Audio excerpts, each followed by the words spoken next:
Teachers, my name is Isha and I am from Gaya ji Bihar. Okay, and right now I am an English teacher.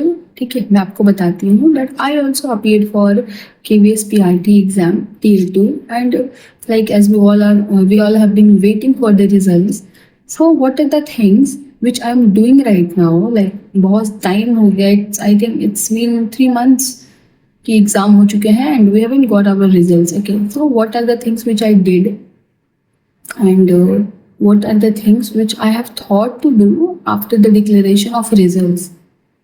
So tell me if you want to listen my story, my journey, that what. So in the second part of this video, I will explain you everything in very details. Okay. So before that, let me tell you a very small introduction of myself. Hi again.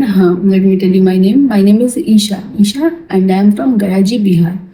Okay, in the year 2023, I completed my 12th board exam, and then the same year, I enrolled myself in DLED exam.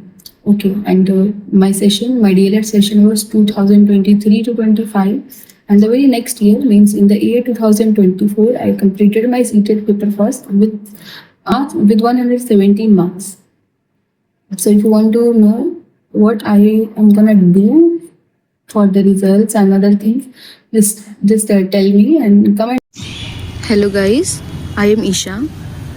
Okay, and I actually do not know how to start this vlog, लेकिन ठीक है बोलती हूँ. Okay, because अगर मैंने अभी ये start नहीं किया तो means I am gonna wasting my time.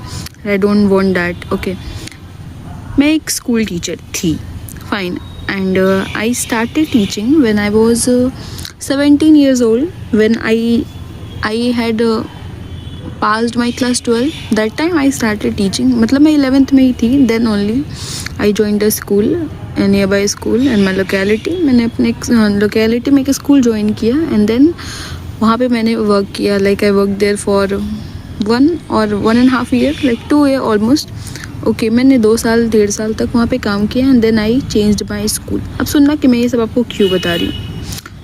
Okay, तो I changed my school and उसके बाद मैं एक और स्कूल गई एंड देन वहाँ पे भी मैंने 1 साल आई थिंक काम किया. लगभग 1 साल मैंने वहाँ पे काम किया है. Okay, and after that I join one more school. ठीक है, देखो मेरा माइंडसेट क्या था ना कि I don't want myself to stop at one place, because वहाँ पे आपकी ग्रोथ नहीं होती है. एंड यू नो मैं तो एक यंगस्टर हूँ ना, लाइक हाँ I can't stop my self, I can't.